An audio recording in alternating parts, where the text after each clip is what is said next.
last lecture in module 7 on finite element method. In the previous lectures we have discussed a basic introduction to finite element method, and we looked at a specific formulation which we call weighted residual formulation.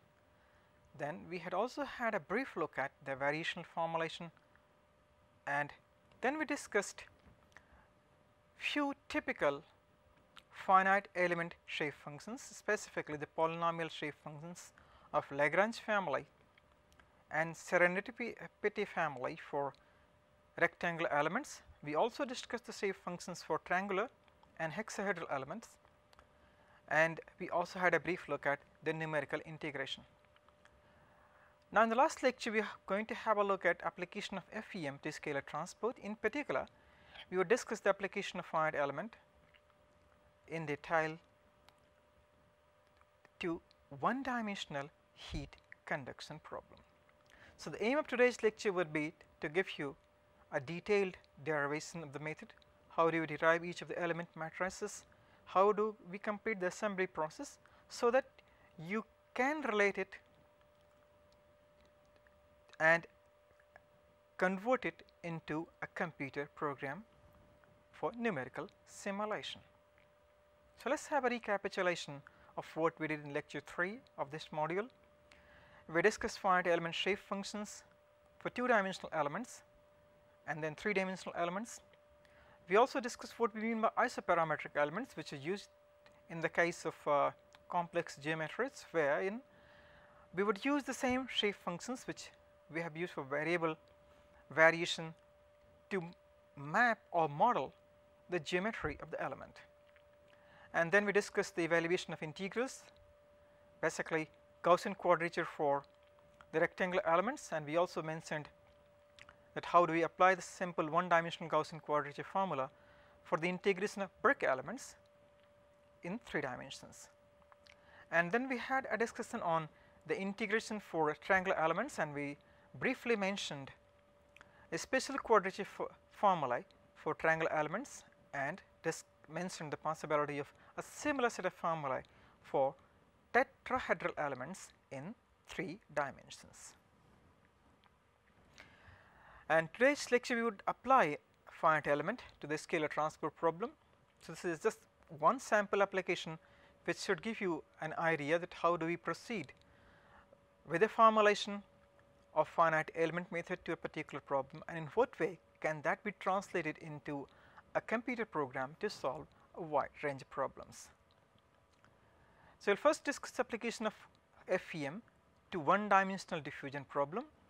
We will have a look at weighted residual formulation. This is the formulation which is used most widely because of its wide applicability. We do not have to worry about existence of a variational form or what we call a scalar functional, which can be minimized to obtain a finite element formulation.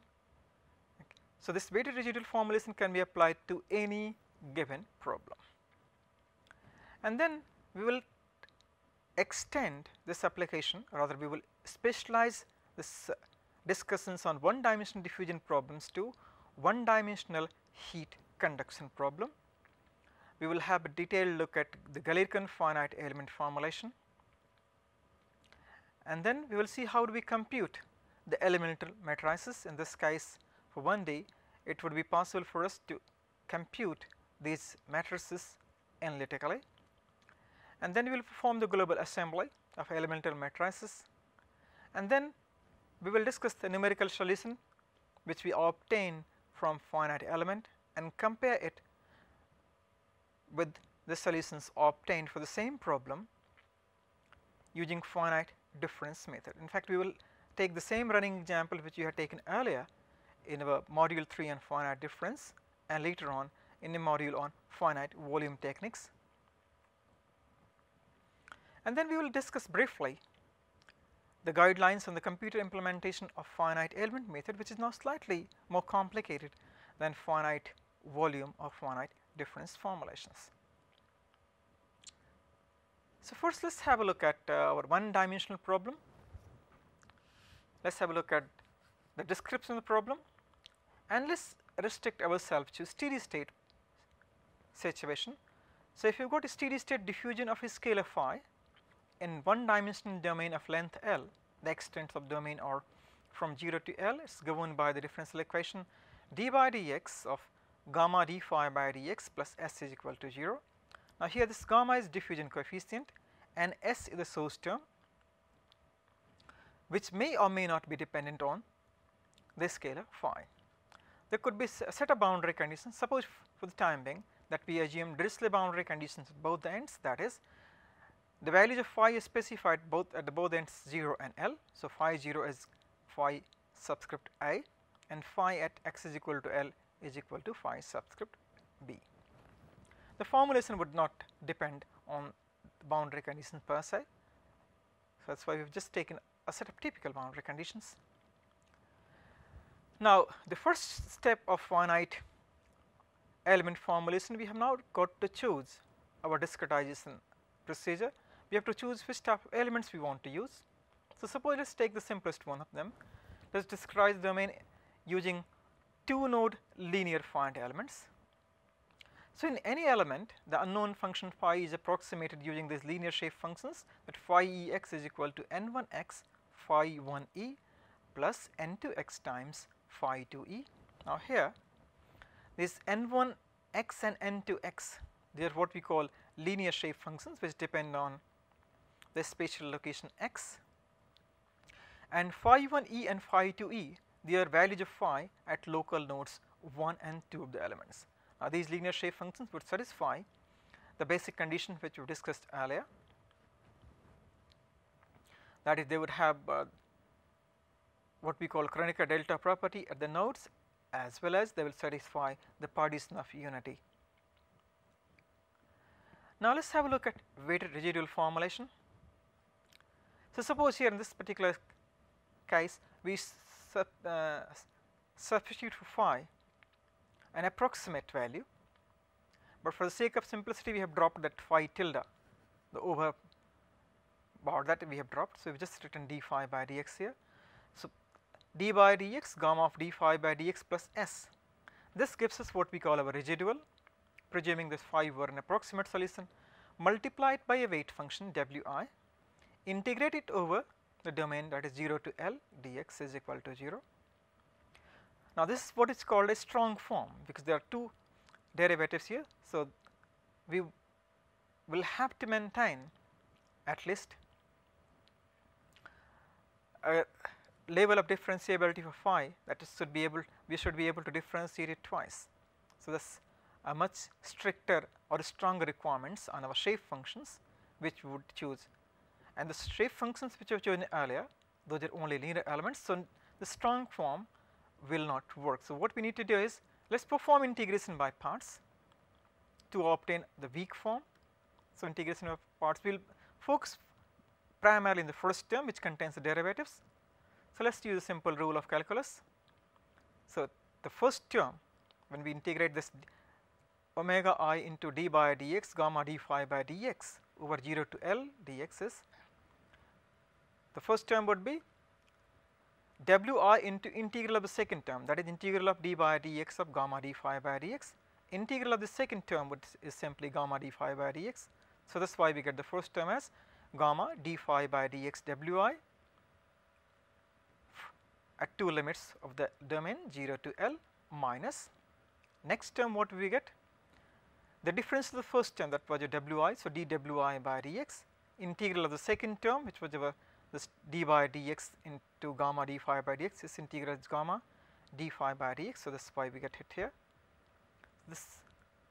So, this is the second term which we get from the integration by parts of the second term involving second order derivative. So, minus 0 to L d wi by dx gamma d phi by dx minus wis, that we have retained the second the term wi times source term as such, and this whole thing has to be integrated from 0 to L dx is equal to 0. Now, this is a global weak form. For finite element formulation, you will choose your appropriate local functions, and in Galerkin formulation what do? We will choose our weight functions as shape functions for an element. So, if we perform that substitution and express our integrals in terms of the sum over the elemental integrals, compute those integrals, sum it up, collect the complete system. So, then we would get the following discrete algebraic system K u is equal to f. Now, this capital K is called a stiffness matrix for historical regions. The finite element formulation was first applied in structural mechanics, and there the matrix which was obtained for this particular system, that was referred to as stiffness because that was related to the stiffness of structural elements. So, same terminology is used in finite element application to any problem. So, this matrix is historically called stiffness matrix. U is the vector of a nodal unknowns phi I, and again we would follow the terminology which originates from structural applications finite element. This f is called the load vector, and to obtain the solution we have to solve this linear system to get our nodal unknowns. And this matrices K and F, their elements are given by this K m n is equal to sigma E K m n for that particular element, because we have taken the integral, we have summed it over the elemental integrals and so on, and similarly this f m is given by summing up all the terms corresponding to the load vector which we get from the elements. So, sigma over E f m E. So, now what are these K m n E? K m n E is equal to integral of sigma E, that is integral over a given element which we have denoted here by sigma E n m comma k. Now, here this presence of comma that indicates the derivative. Similarly, n m comma k into n comma k dx, and f m E is integral over the element of n m s dx. Now, there is some mystery involved with how do we get these terms. These are we are going to clarify when we take a special case of application of finite element to one dimensional heat conduction problem. So, here we will illustrate each step in detail and about. So, now let us specialize our application, that this is heat conduction equation is specifically special case of diffusion equation, and in this situation we have taken the conductivity to be constant. So, let us say governing equation for steady state heat conduction with heat generation in a slab of constant conductivity. So, if you compare with the scalar problem which we discussed earlier, what we have done is we have taken our diffusion coefficient to be constant, which is conductivity in this case. So, it becomes k d2t by dx square plus qg is equal to 0. Now, let us assume that heat generation depends on temperature. There are some situations where it would, the majority of situations where it might simply be a constant. So, for this for generalized case, let us take qg is equal to f plus this alpha times capital T, where this alpha is the coefficient of linear dependence and f is the constant part of our heat generation theorem. Now, let us write our weighted residual statement, where we will let us presume that we have substituted an approximate solution for capital T. So, k d2t over dx square. For qg we have substituted f plus alpha t. So, k d2t by dx square plus within parenthesis f plus alpha delta t. This is what becomes our residual, because we presume this capital T is our approximate solution to the exact function t. So, residual multiplied by a weight function wi, integrate over the domain 0 to L dx, set it to 0. So, this is our weighted residual statement in what we call a strong form, because it will presume that this approximate function or approximation of the temperature T must be differentiable at least twice. To reduce this differentiability requirement, which will be transferred to the shape functions which are used to approximate T, let us perform integration by parts. So, once again let us do the integration of part only, we will focus on the first term which involves k d2t by dx square. The second term we do not need to worry about, we would retain it as such. So, we are looking at the integral 0 to L of wi k d2t by dx square. Now, we would like to put every step in detail. So, now let us move on to our board. So, application of FEM to 1D heat conduction.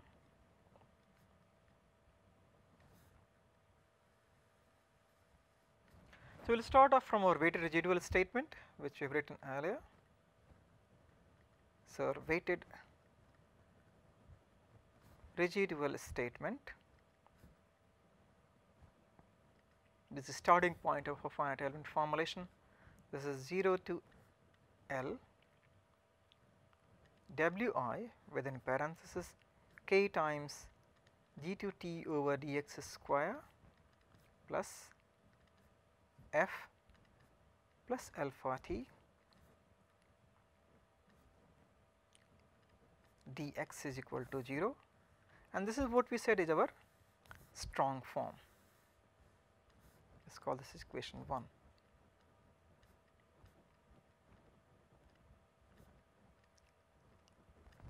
Now, we would like to integrate the first term of our first part of this integral by part. So, let us try that out separately.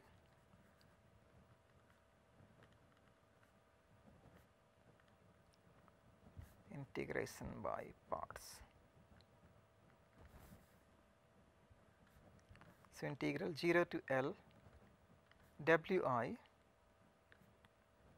k times d to t over dx square dx. Now, this consists of k's constants that we can take out of the integral. So, our first term we will take as Wi, and second term for application of our rule of integration we will take that as k d to t over dx square. So, the rule of integration says retain the first term as such. Integration of second term, that is k times d to t over dx square, that will give us k times dt by dx. So, definite integral. So, we will have the contribution coming from both the ends minus 0 to L differential of the first term. The first term was Wi, so we will have dWi over dx k times dt over dx into dx. So, if you substitute this 2 in equation 1, so substitute expansion 2 in equation 1, then what do we get? The first term Wi k dt by dx 0 to L minus integral 0 to L. Now, we will take the second term on RHS of equation 2 and the remaining term which we had in equation 1 as such. So, let us combine them together and write them in big brackets. So, we get dWi over dx k times dt by dx minus, because we have taken minus on outside and first term that was positive. So, this negative here f plus alpha times capital T dx is equal to 0. So, this is what is our required weak form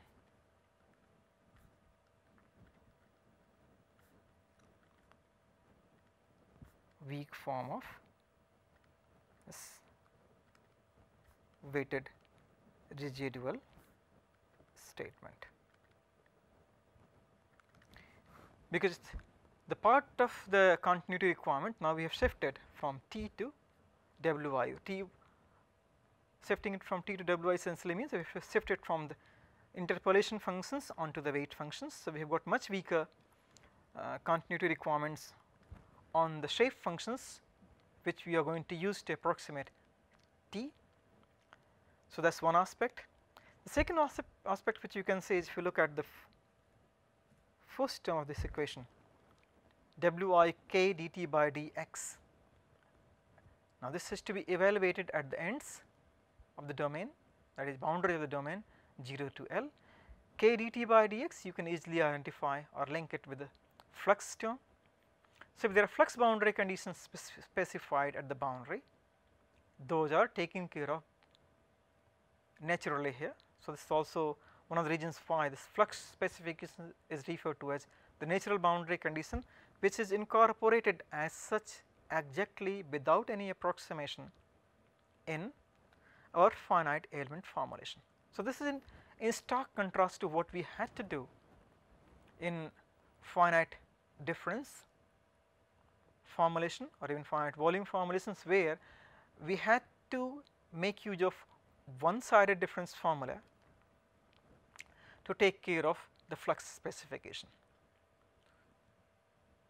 So, this in essence says that you might have a specific advantage, because whenever there are natural boundary conditions specified, that is flux boundary conditions are specified, we would get a more accurate solution using finite element method compared to finite differences, because the flux terms would be taken as such in their exact form.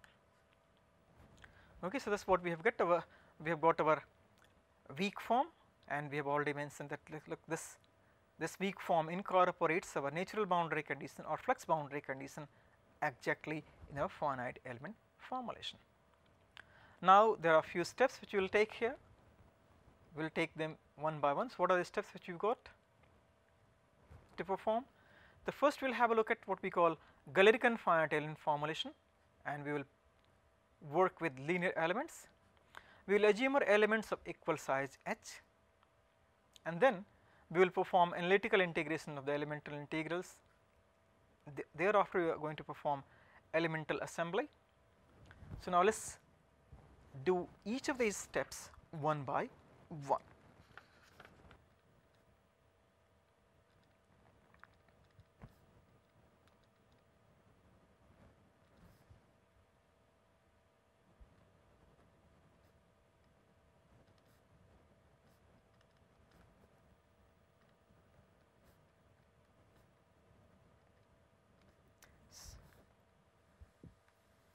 So, we have already derived our global weighted residuals formulation, and the integral which we had over entire domain, that can be summed up in terms of the integrals over each element. So, that is to say our basic philosophy here of finite element is simply this, which we are going to make use of,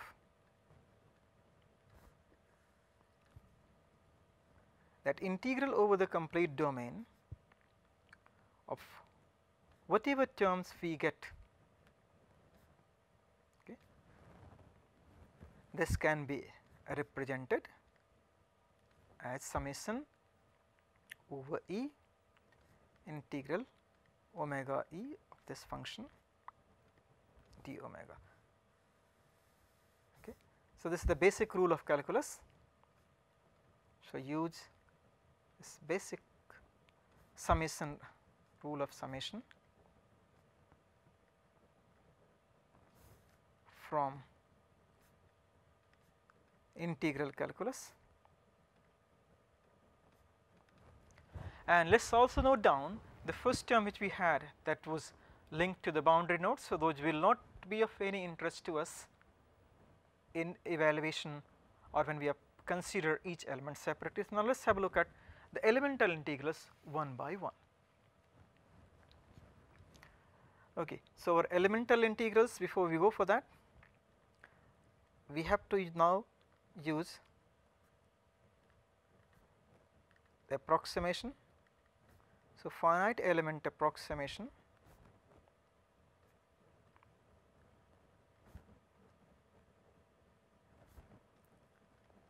using linear elements.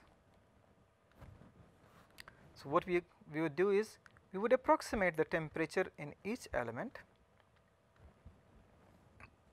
in terms of the linear shape functions N1ex times T1e plus N2ex times T2e. Say we are dealing this with a particular element, let us call this as omega e. The extent of this, since we are dealing with one dimensional problem, suppose its size is h or delta x, whichever symbol you feel comfortable with, you can use it. I would use h here to represent the mesh size. This is node 1, so this is node 2. Value of the temperature at node 1, as we were denoted by T1e. The value of the temperature at node 2 will be denoted by T2e. N1e and N2e are linear shape functions. So, here N1ex and N2ex are linear shape functions. So, if you want, we can now use what we have learnt earlier in the terms of the natural coordinates. So, in terms of natural coordinates,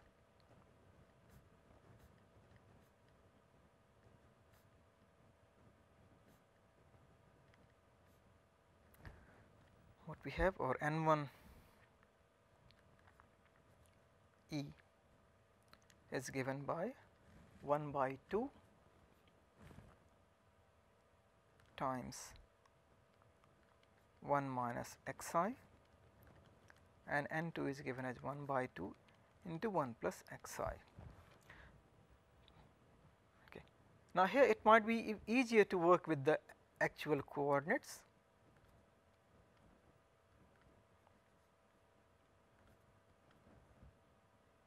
See, N1 and N2, they are both linear functions. So, what we want to have, they would have linear variations. So, their value, for instance, this is the plot for N1e. It will take a value of 1 at node 1 and its values should be 0 at node 2. That is the requirement, what we call Kronecker delta property. Similarly, this is the plot of N2e, which is 0 at node 1 and it takes value of 1 at node 2.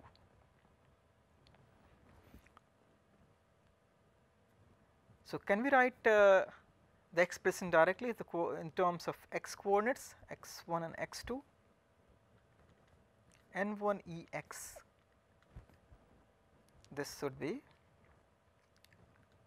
x2 minus x divided by h, because when the value of x is x1, x2 minus x1, that is what gives us h. So, N1 becomes 1 there. When x is equal to x2, this is x2 minus x2 divided by h, which is equal to 0. So, this is how this is the expression for our shape function N1. Similarly, expression for shape functions N2, this would be x minus x1 divided by h. Now, we know our shape functions. What would be the derivatives? Because we require in our weighted residual formulation dt by dx. So, dte by dx, that is what we would need, dte over dx, that would be dn1 by dx times t1e plus dn2 by dx times t2e. So, we need the derivative of n1 and n2 with respect to x. So, these are straightforward. Let us differentiate equations 3 and 4. So, derivatives of shape function n1 and n2 are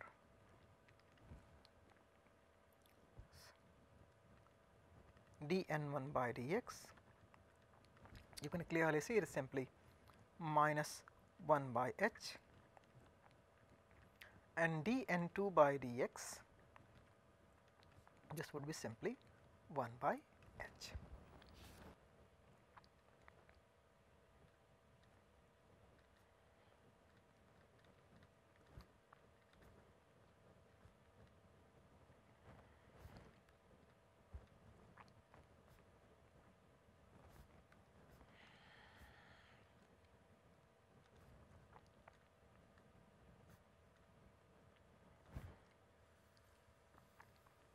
Now, let us have a look at the elemental integral.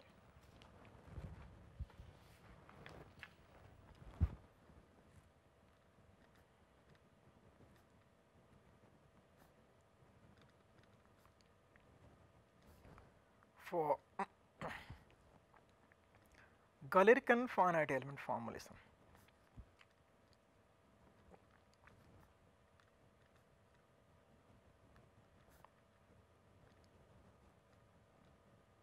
So, here we can make two choices, that Wi is equal to Ni,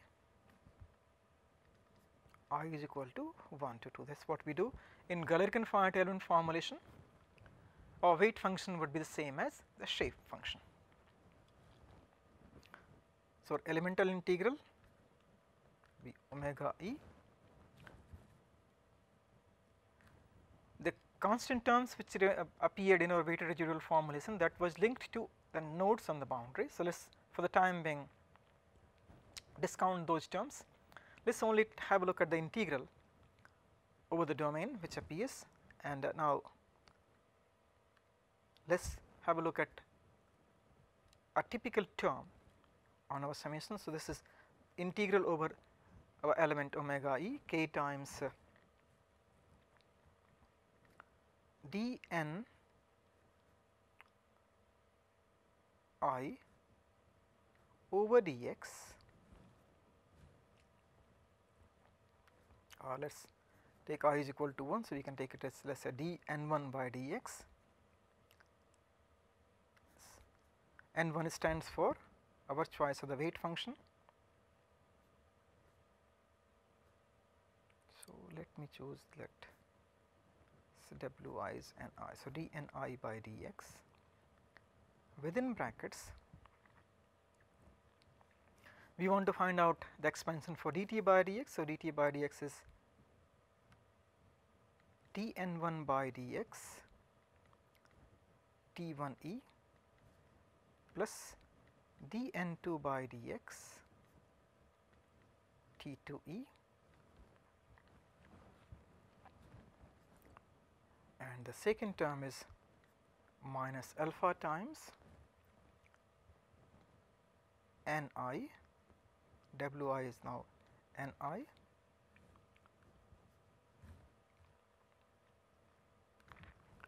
we get for t n1 t1e plus n2 t2e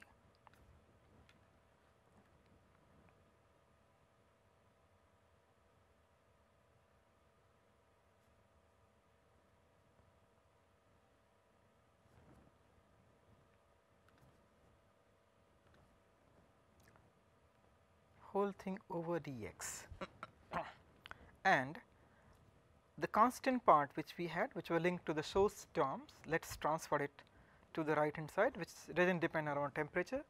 So, we will get say k times Wi dt by dx 0 to L plus integral over omega e f times, sorry, this is Ni dx. So, this is our elemental integral equation. There are specific properties for these shape functions, the n1 and n2, they are non-zero only over omega e. So, this term is equal to 0 for interior elements. Okay. So, we need to just worry about evaluating the remaining terms in this elemental integral. Okay. So, now this equation we have to write for two choices. Okay. For a linear element, I could be 1 or 2. It is more convenient for us to write it in terms of matrix notation, that is we will get one equation when we choose I is equal to 1, that is k times dn1 by dx multiplied by this whole term, then alpha into n1 this whole term n1 t1 e plus n2 t2 e and so on is equal to integral of omega I f n1 dx, and we can write another equation when we take I is equal to 2. So, we get k dn2 by dx multiplied by dn1 dx t1 e plus dn2 dx t2 e and so on. Now, we can combine these two equations and we can write one elemental equation in this form. So, combining the integral equations for both choices of Wi, that is Wi is equal to 1 and 2. Let us call the preceding equation as equation number 6. Combined form can be written as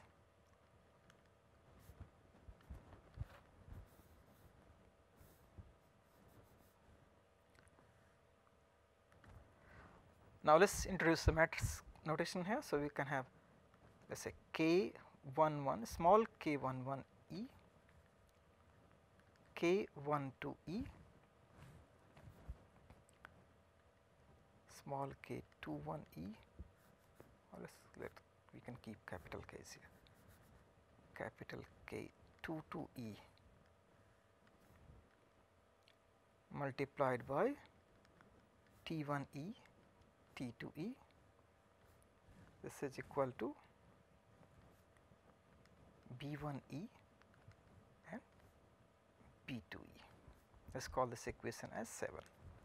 So, whatever we have the terms which depend on T1 and T2, we have collected them on left hand side, and the right hand side term has been evaluated separately.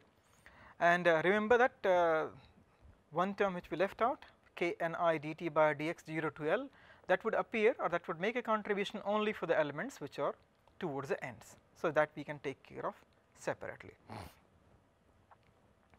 Now, what will these elemental terms look like? So, this particular equation is also referred to as that element level equation.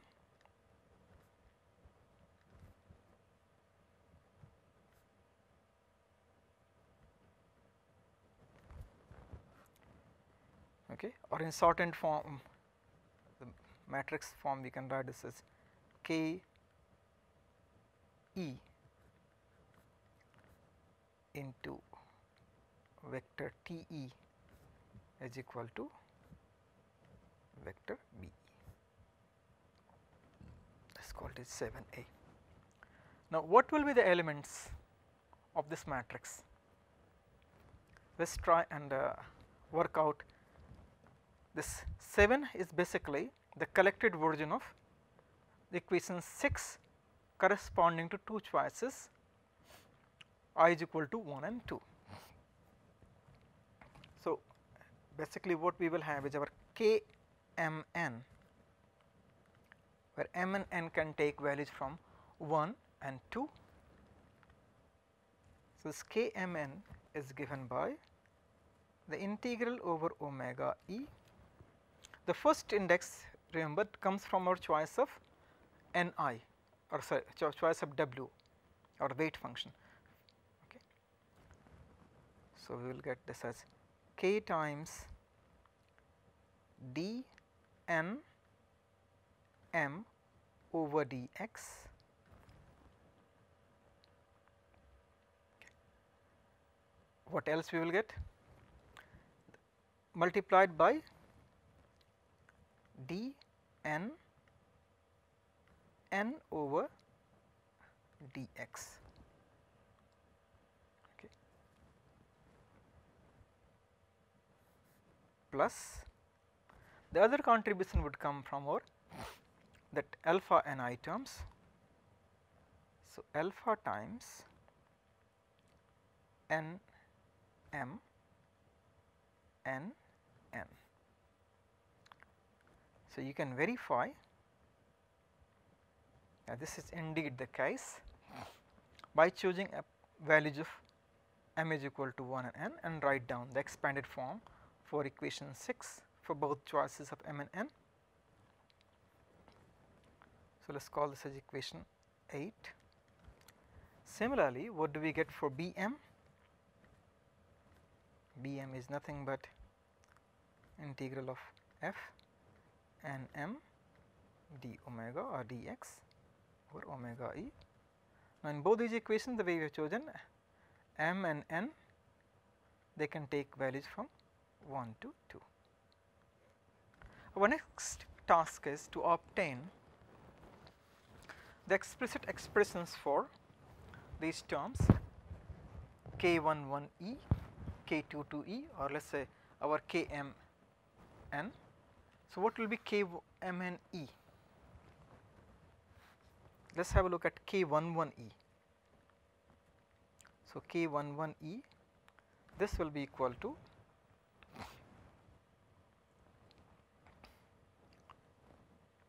integral of k times dn1 by dx into dn1 by dx minus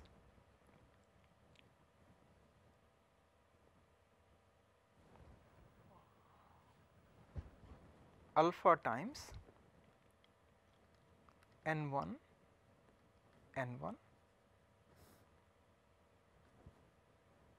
into dx.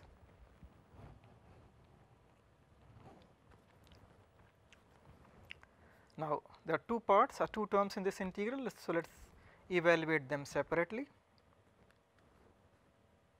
So, the first part is integral x1 to x2 dn1, that was equal to minus 1 by h. So, minus 1 by h into minus 1 by h dx. So, it simply gives us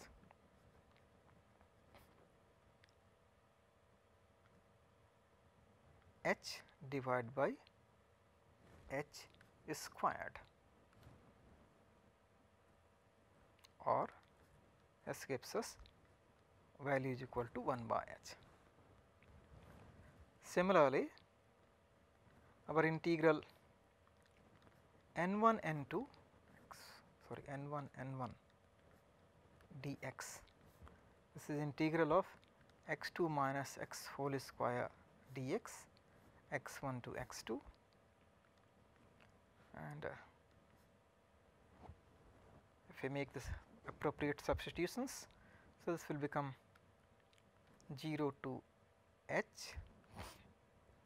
If you substitute x2 minus x is equal to t, so let us do this substitution.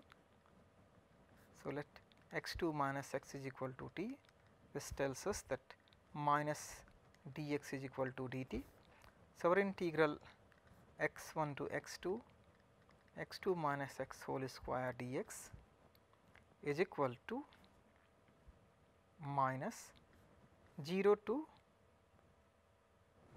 or rather x2, this is minus h to 0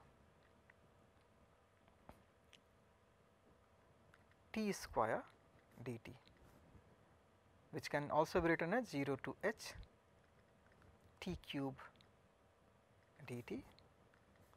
So, this gives us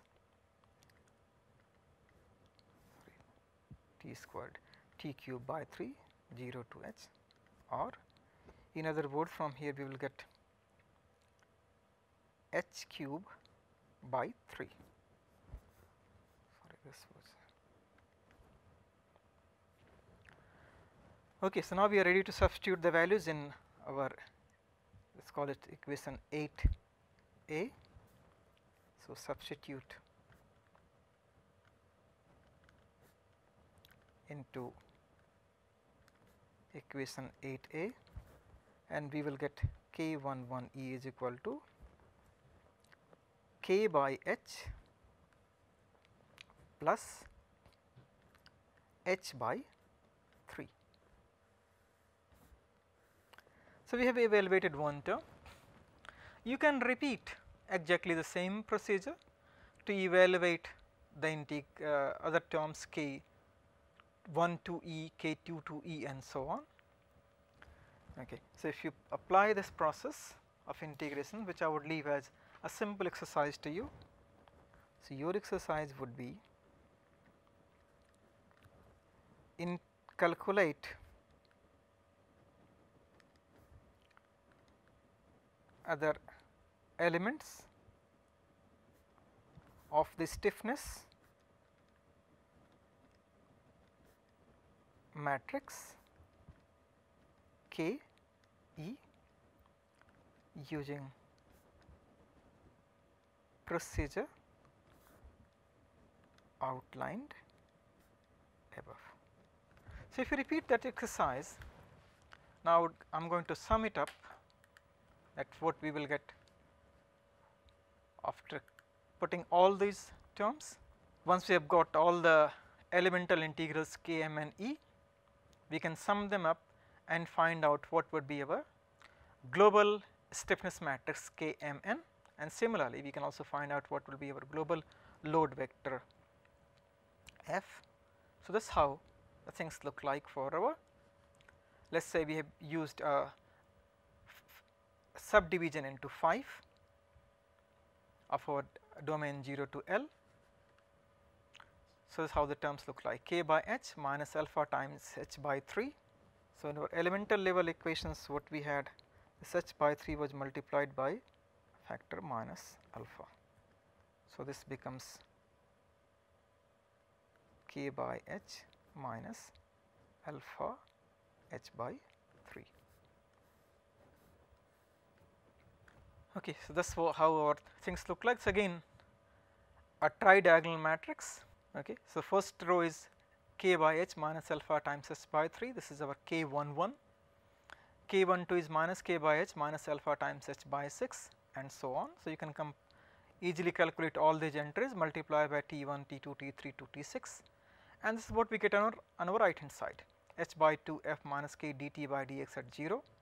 This is the term which we will get for the first node, or rather when we consider the first element, the contribution from the natural boundary condition there comes in picture, and similarly the contribution at the right end. Remaining terms they are just simply coming from the source term.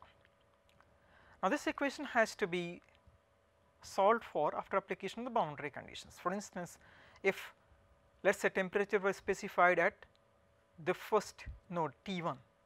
So, in that case what we will do, this particular diagonal element would be set to 1, rest would be set to 0 in the first row, and the right hand side term this B1 or B1 would be set to T1 or the specified value, let us call it TA. Okay. If the flux boundary condition was specified, substitute for the flux value here and then modify the load vector. If convective boundary conditions were specified, there would be some contribution coming from here, and that has to be added to the diagonal elements of the last row. So, that is how we would apply our boundary conditions. Okay. Now, let us have a look at one example. So, consider our continuing example which we have considered earlier in the case of finite difference and finite volume method. Steady state heat conduction in a slab of width L is equal to 0.5 m with heat generation.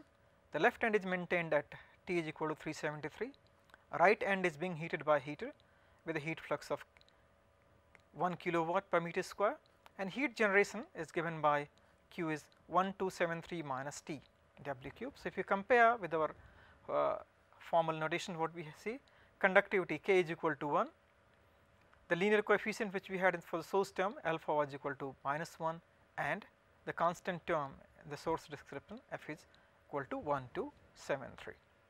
So, if you substitute these terms in our equations which we have derived earlier, and we will modify, we will multiply the things a little bit. Let us say these remaining equations have been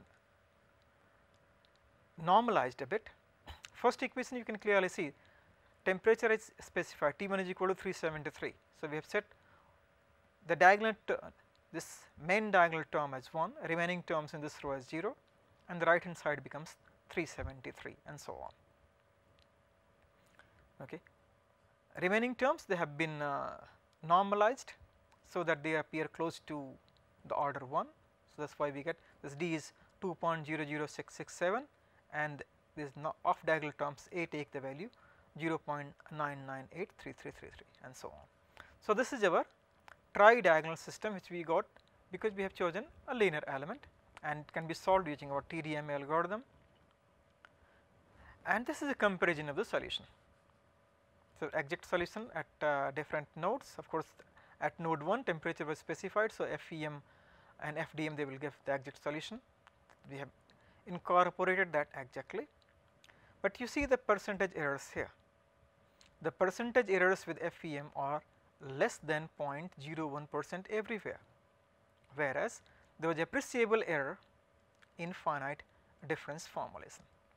And the part of the reason was simple enough that though we have used the same grid size in finite element as well as finite difference formulation, in finite differences the flux boundary condition was incorporated using what we call a first order accurate backward difference scheme. So, that leads to the spoiling of this finite difference solution. The overall accuracy becomes a first order, whereas in finite elements the accuracy is of the second order. So, finite element solutions you can also compare them with the solutions which we have discussed earlier of the same problem using finite volume. The two solutions are fairly same. Okay. So, that is what we have observed here, that the finite element results using identical grid spacing are more accurate than those obtained using FEM, and we have outlined the reason because finite difference formulation becomes a first order due to the incorporation of flux boundary condition. In finite element the flux boundary condition was incorporated directly or in what we call a natural fashion. So, there was no approximation involved in the incorporation of the flux boundary condition. So, that was the primary reason for the better accuracy of finite element method. Now, a brief look at some guidelines for the computer implementation. Now, whenever you want to write a finite element code, you will have to first make your choice of data structures in the same way as we did for finite differences of finite element. There is slightly one difference here. In the case of a structured finite difference or finite volume, we knew that we will get what we call multi-diagonal structure of the matrix. So, we could easily choose those number of diagonals and store them as one dimensional array. Now, in case of finite elements, if you move over to unstructured grid in 2 dimensions or 3 dimensions, the things will change. The type of data structure would that would depend on the choice of our solver, whether we want to use an element by element solver or we want to use general purpose solvers like iterative solver like PCG or GMBRES and so on, and what way we would store our elemental matrix. So, all these things will decide our choice of the data structure in the design of a finite element code. Now, once of course you have decided on data structures in your code, you must also provide for the provision of different types of shape functions. For instance, for one dimensional heat conduction, I would like you to write a simple finite element program. First use it write a code which makes use of linear interpolation functions, and write one which makes use of quadratic interpolation functions. In the case of one dimensions though, the things are very simple, we can evaluate the integrals analytically, but what I would encourage is that you put the provision for the shape functions and go for Gaussian quadrature and compare the two results, the results which we would obtain if we make use of analytical integration and the one which we would obtain from numerical integration. So, provide a provision for the numerical integration in your finite element code. So, with these words I would like to put a stop to our discussions on finite element method. The method is very versatile, very capable, but also you have to learn it, learn many more things before you can write a multi-dimensional finite element code. And for further reading, please refer to the books by Jinkiewicz, Taylor and Zhu or the book by Reddy. Some details are also available in computational fluid dynamics book by Chung, but if you are looking for the complete solution strategy, it is better to go and have a look at Jinquist and Taylor's book, the finite element method, its basis and fundamentals, which also provides you some discussions on the data structures and the storage aspects of finite element matrices.